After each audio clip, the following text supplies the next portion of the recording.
The load history effect on fatigue crack propagation, my original title, and this would fill, I think, several conferences for a whole week, yes. Then I decided to focus on two recent results of the doctoral student of Sue and Thomas Leitner. The first one is related to the effect of compressive overloads on the R curve for the threshold, and the second one is load transition effects in ultra-fine grained and nanocrystalline materials. In all the cases when we discuss load history effect, we have to take into account what is the effect of load history on the intrinsic mechanism at the crack tip.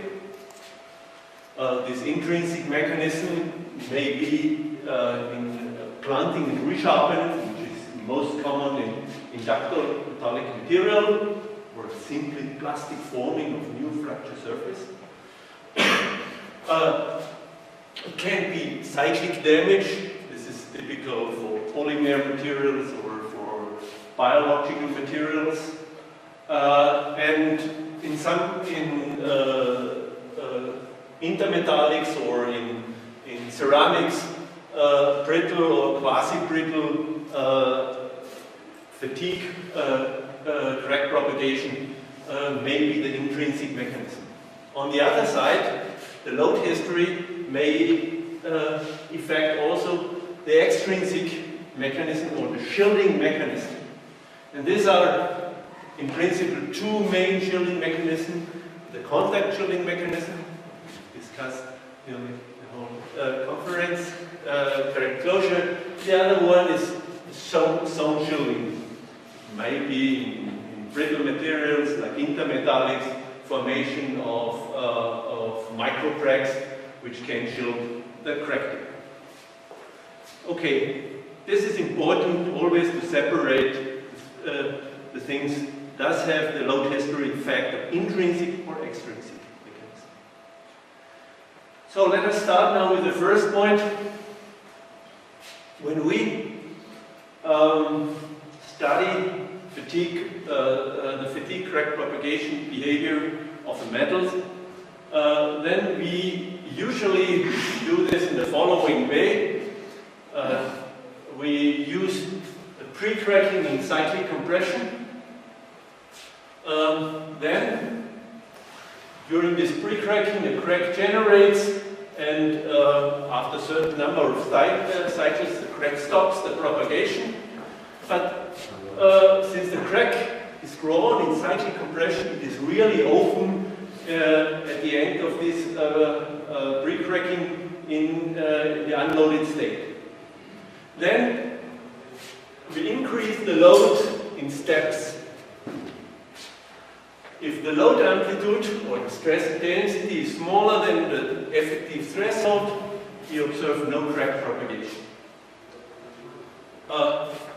Then, when we increase the load amplitude, at a certain load amplitude, we observe the first crack propagation. And the effective threshold lays between the two stress intensity range, but we see no crack propagation, where we see the first crack propagation. And then, if closure is built up, the crack starts to propagate and stops after a certain crack extension. Then, when we increase furthermore the load amplitude, this happens as long as the closure, the building up of closure has saturated. Or, if we say very carefully, if the increase in closure is smaller than the increase in the delta K ratio with increasing crack extension. And then, when we have this load amplitude, then the crack propagates without stopping, and from this part we can simply draw the crack growth curve, the standard long crack growth curve. If we now take the length where the crack stops, and take the stress intensity where it stops, and then we can draw R curve for the threshold. And this is shown here schematically.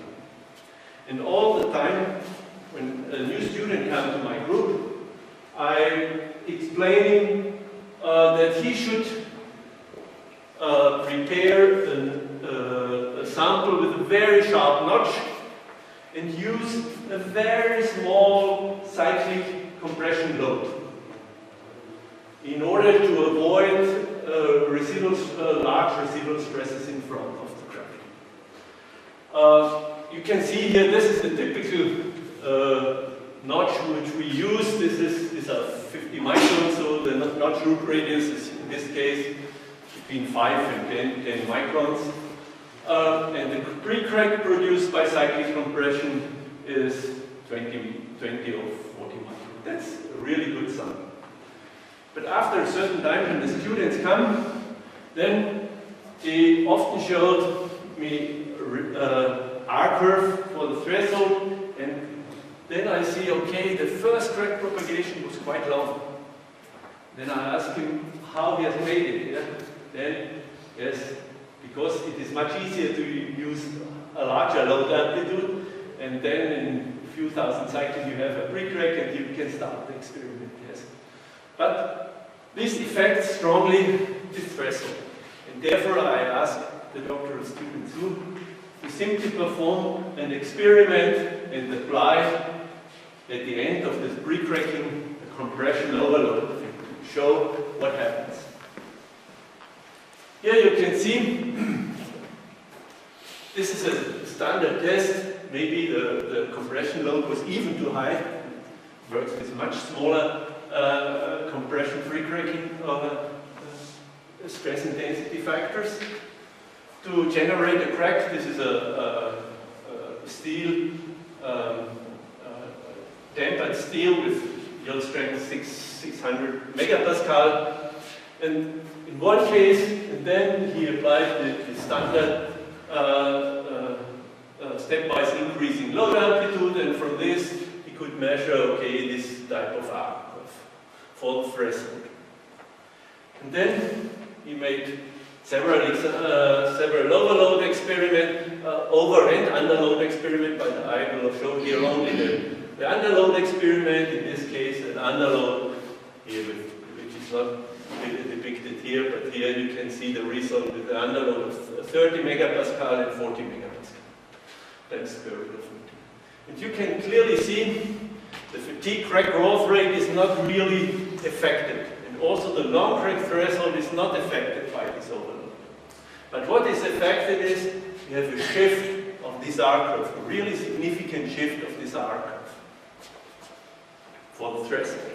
So how we can now understand this shift and how large it is? Yes, the student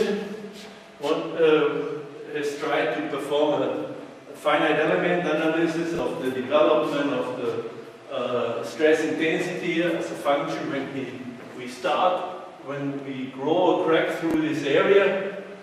This is the overload plastic zone. This is the reverse plastic zone during the unloading in compression.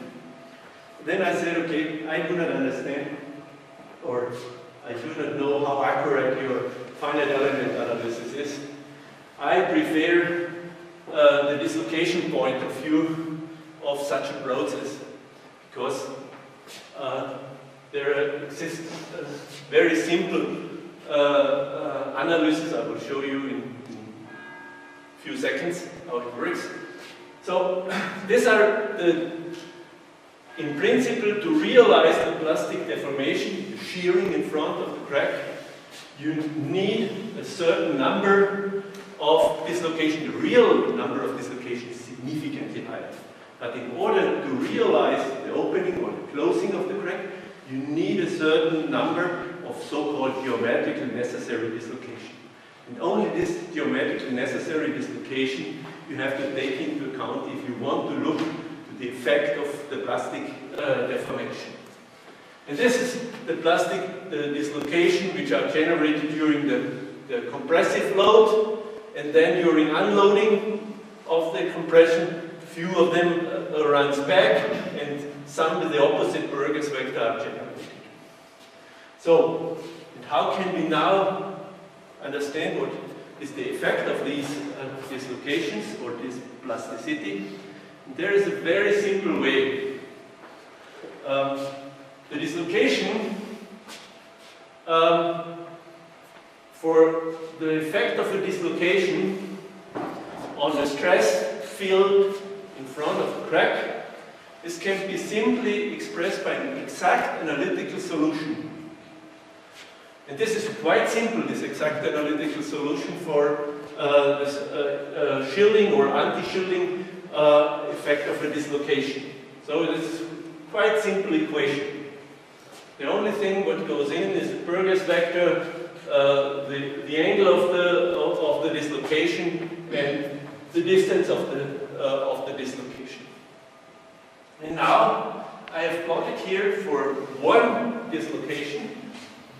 And if you want to take into account what is the effect of the whole, you simply have to linearly sum up the solutions. That's all. And then you have, in principle, exact solution for the effect of your plasticity. That's quite simple.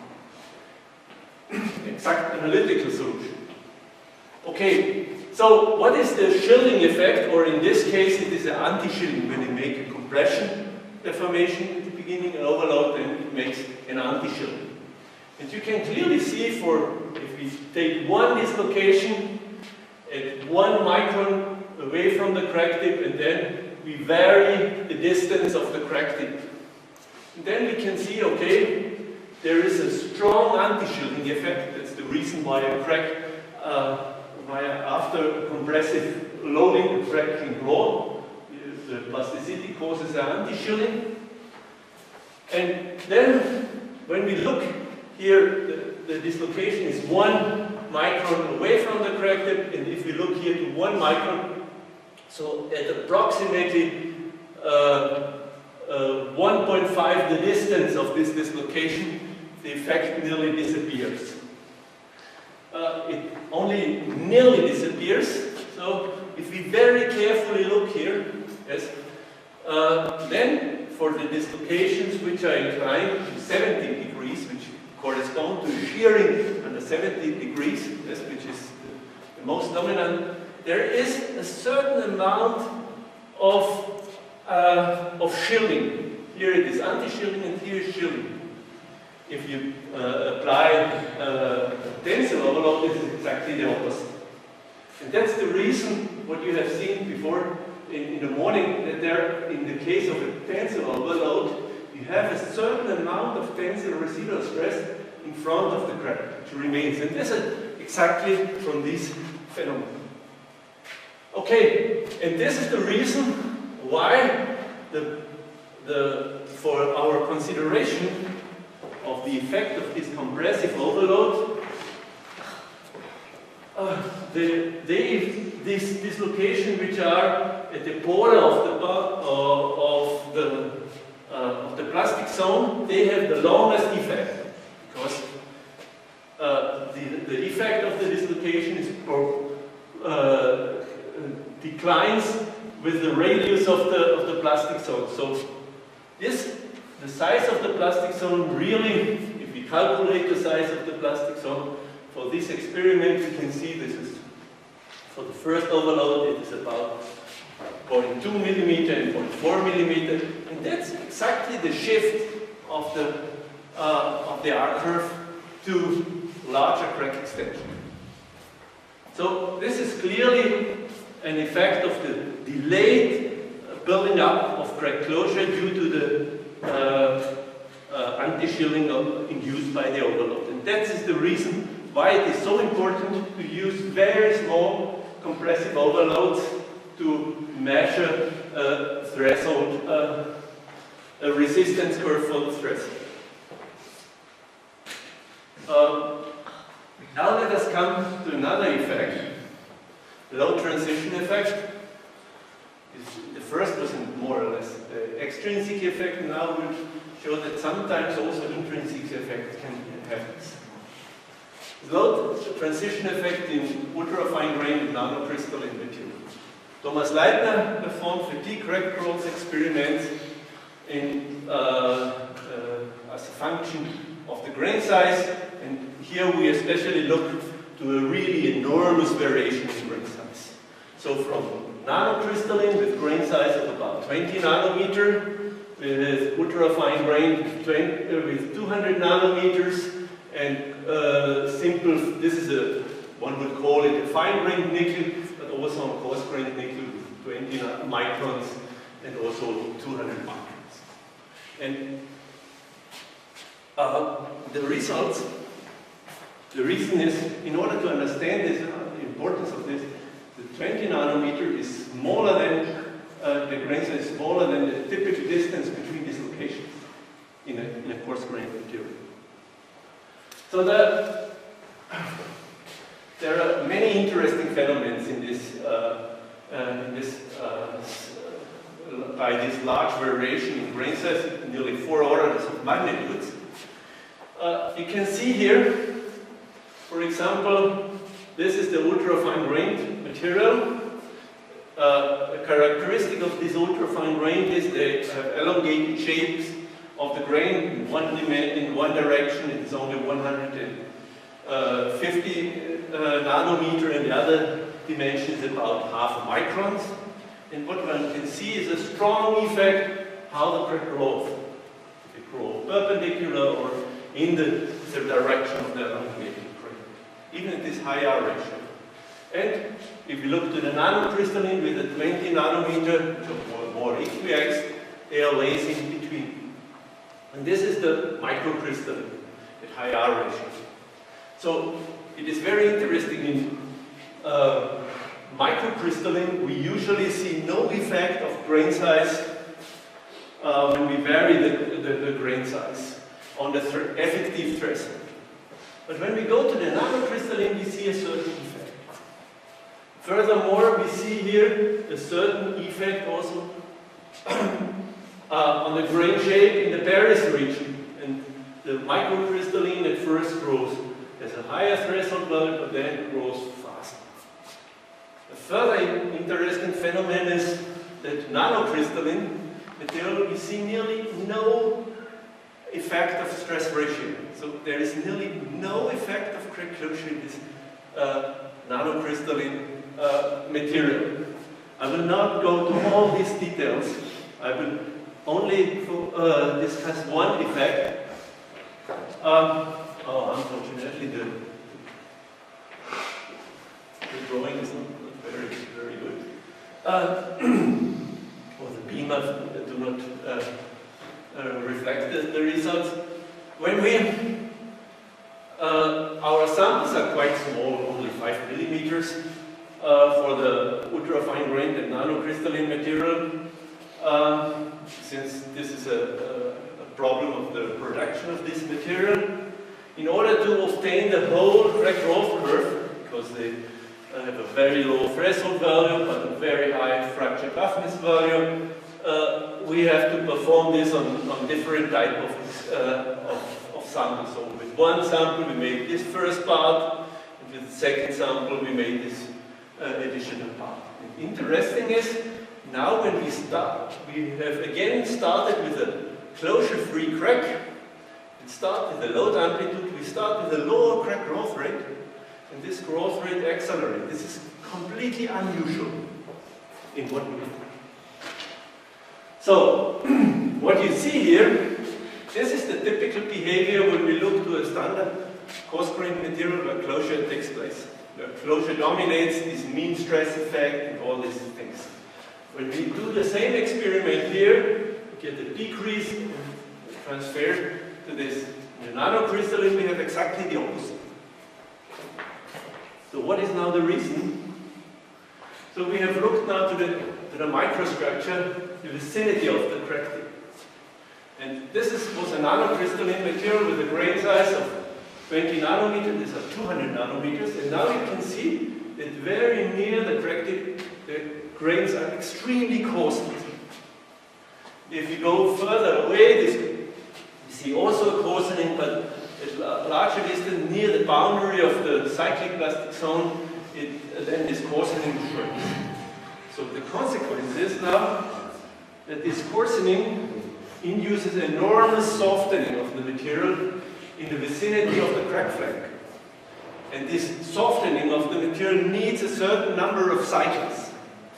And this is the reason that we have at first a relatively strong material, and with increasing number of cycles, the material softens, and this softening causes an increase in delta COD, and then an increase in crack growth rate at the same delta K value.